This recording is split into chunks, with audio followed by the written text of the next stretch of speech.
Hello everyone, my name is Anirudh Gupta and in this video I will show you how we can install the MSIXBundle file in our computer.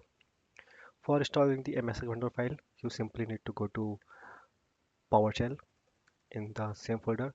So you will see that I have opened in, and now what I need to do, I need to write add app package.